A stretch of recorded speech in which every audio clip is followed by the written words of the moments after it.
గురుభ్యో నమః. ఈరోజు మనం మూర్తి నిర్ణయం పార్ట్ 2 చూద్దాం. ఫస్ట్ పార్ట్లో మనం ఓన్లీ బేసిక్గా కొన్ని ఇన్ఫర్మేషన్ తెలుసుకున్నాం, కానీ దాని ఎగ్జాంపుల్ ఏం చూడలేదు. అది ఇప్పుడు ఒక ఎగ్జాంపుల్తో చూపిద్దామని తీసుకొచ్చాను దాంట్లోకి. మూర్తి నిర్ణయం లేదా మూర్తి నిర్ణయానికి ఉదాహరణలు.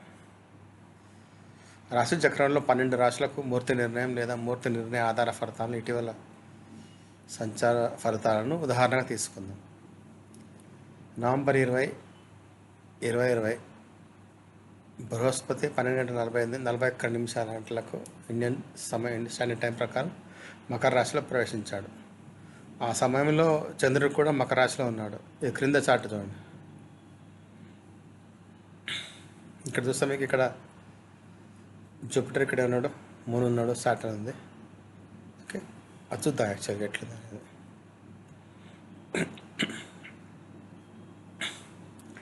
మూర్తి నిర్ణయం ఆధారంగా బృహస్పతి సంచార ఫలితాలు తనిఖీ చేయడానికి 20 నవంబర్ 2020 హైదరాబాద్ 12:42 గోచారం తీసుకున్నాం. మేష చంద్రరాశి లేదా జన్మరాశి వారికి చంద్రుడు వారి జన్మరాశి నుండి 10వ ఇంటి గుండా సంచరిస్తున్నాడు. తద్వారా ఇది తామ్రమూర్తిని చూపిస్తుంది. కాబట్టి మకర రాశిలో బృహస్పతి ప్రస్తుత సంచారము మేష చంద్రరాశి వారికి సగటు ఫలితాలు ఇస్తుంది. ఇప్పుడు చంద్రుడి నుంచి ఇక్కడికి వచ్చింది. ఎవరికి మేషరాశి వాళ్ళకు 10th హౌస్లో ఉంది. ఇక్కడ మేషం కదా, 7, 8, 9, 10th. 10th హౌస్ కాబట్టి మనకి ఏం రిజల్ట్స్ ఇస్తుందంటే మనకు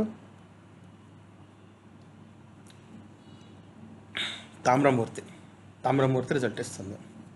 వృషభ రాశి వారికి చంద్రుడు లేదా చంద్రరాశి లేదా జన్మరాశి వారికి చంద్రుడు వారి జన్మరాశి నుండి 9వ ఇంట గుండా వెళ్తున్నాడు. తద్వారా ఇది రజతమూర్తిని చూపిస్తుంది. కాబట్టి మకర రాశిలో బృహస్పతి ప్రస్తుత సంచారము వృషభ చంద్రరాశి వారికి అనుకూలంగా ఉంటుంది.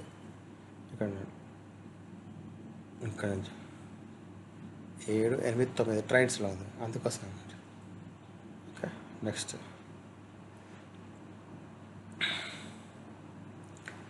మిథున చంద్రుడు లేదా జన్మరాశి ఉన్నవారికి చంద్రుడు వారి జన్మరాశి నుండి 8వ ఇంట గుండా వెళ్తున్నాడు. తద్వారా ఇది లోహమూర్తి సూచిస్తుంది. కాబట్టి మకర రాశిలో బృహస్పతి ప్రస్తుత సంచారం మిథున చంద్రుడి వారికి అననుకూల ఫలితాలు ఇస్తుంది, అంటే నెగిటివ్ రిజల్ట్స్ ఇస్తుంది.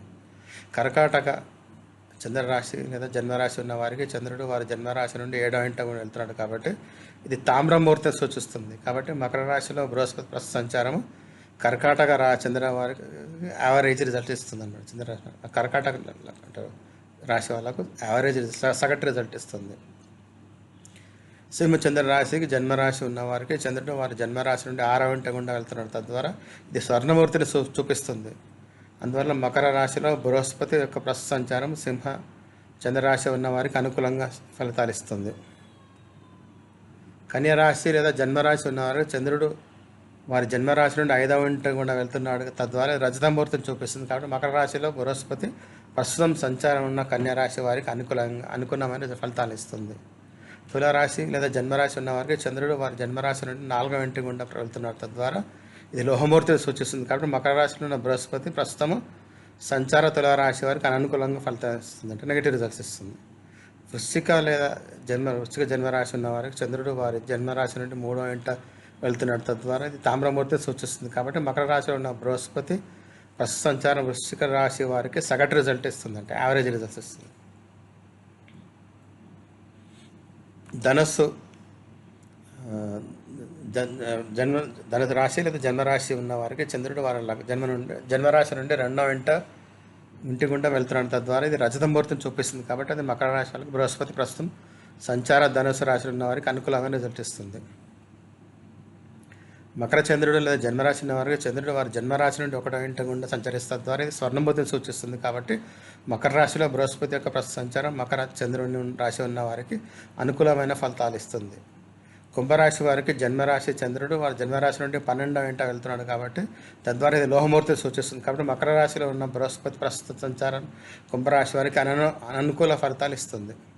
మీనరాశి వారికి లేదా జన్మరాశి వారికి చంద్రుడు తన జన్మరాశి నుండి 11వ ఇంట వెళ్తున్నాడు, తద్వారా స్వర్ణమూర్తిని చూపిస్తున్నాడు. అందువల్ల మకర రాశిలో బృహస్పతి ప్రస్తుతం ద్వారా మీనరాశి వారికి అనుకూలమైన ఫలితాలు చూపిస్తుంది.